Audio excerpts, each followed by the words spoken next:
Welcome to the Bookistrator, where I share the stories I love through illustration.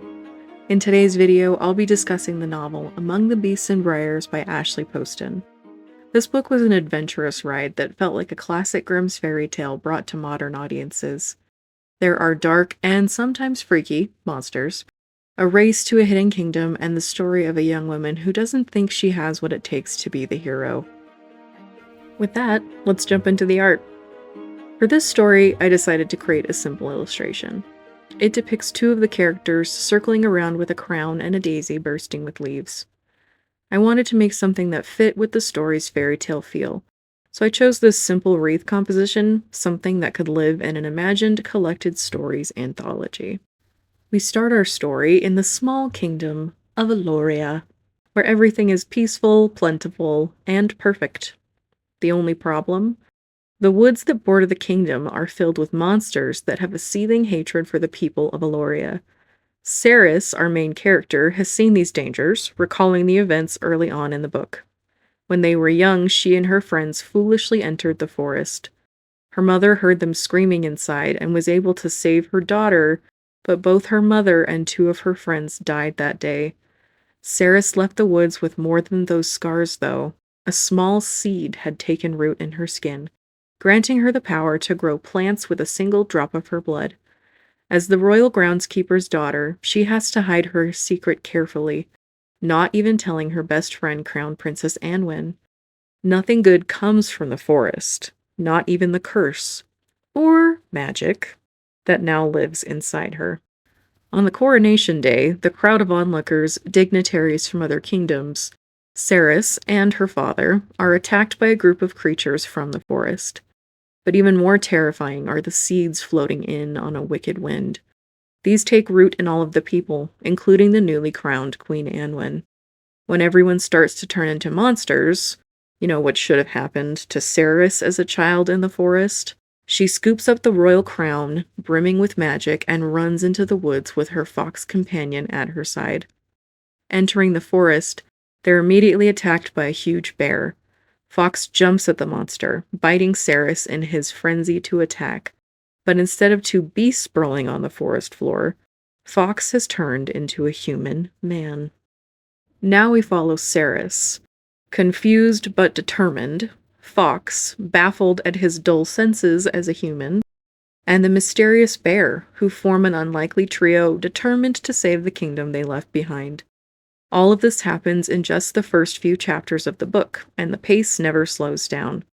The rest of the story is filled with daring chases, terrifying beasts, and a very sweet romance.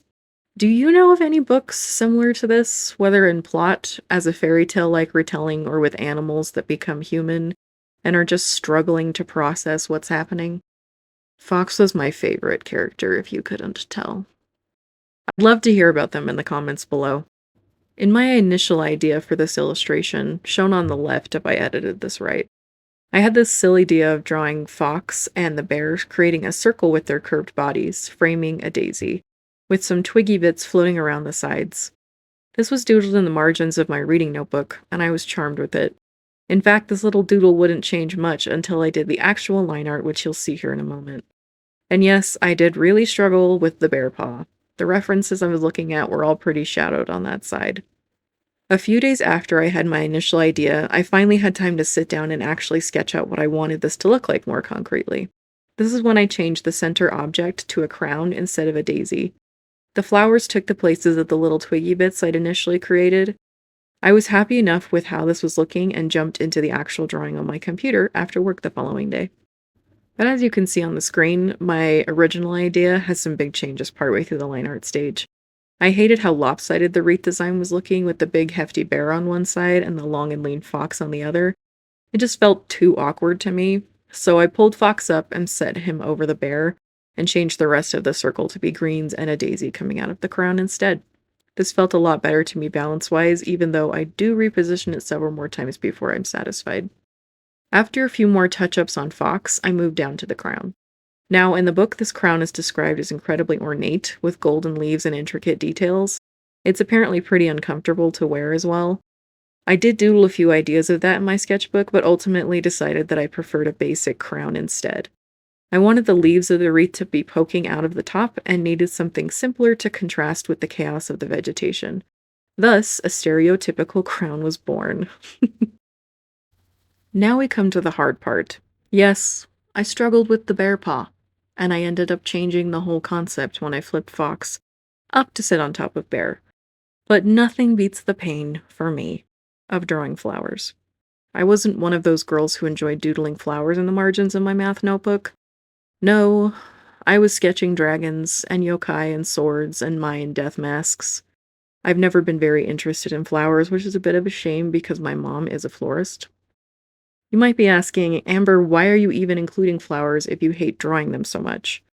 Well, my friend, not only is our main character Cerys the daughter of the royal groundskeeper, she also has magic to make the plants grow. But to me, the most important reason I decided to add a flower, and more specifically a daisy, is because that's what Fox calls Cerys for the majority of the book.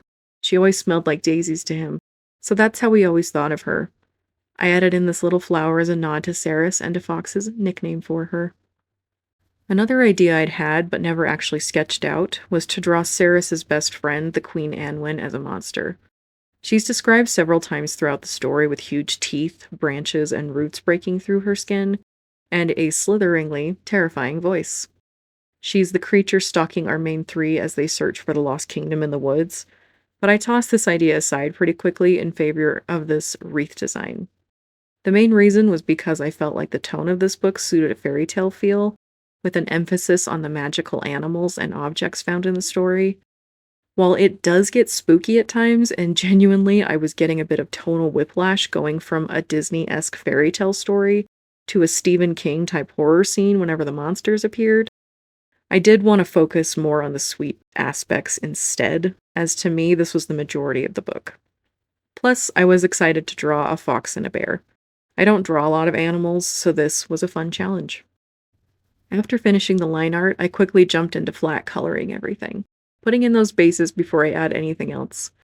I had divided into 3 sections, the bear, the fox, and the crown with all the greenery on their own layers. This helps with the detail I'll add later, as I'm able to lock each layer down and paint the texture on top without it overlapping my line art. Now, you get to experience the joy of seeing me mess with texture for an eternity.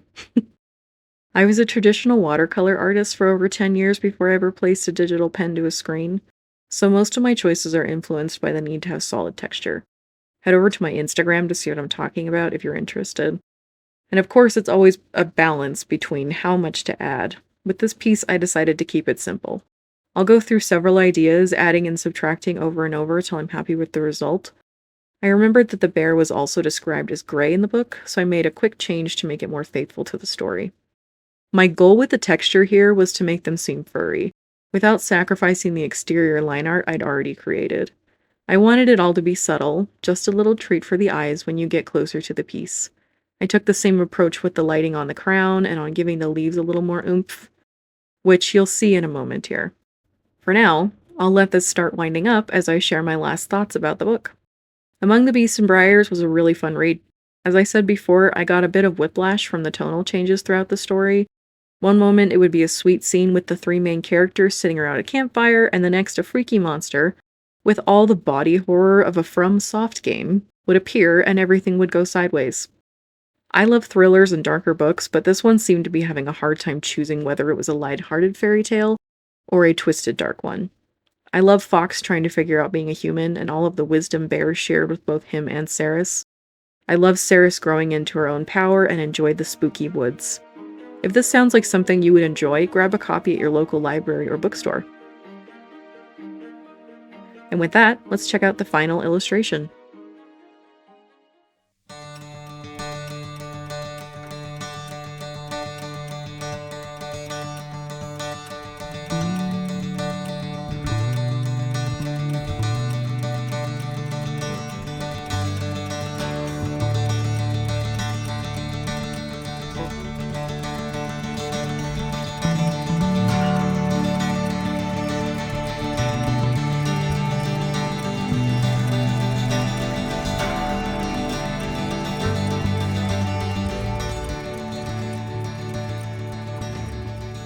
Thank you all for joining me today. I really appreciate you being here.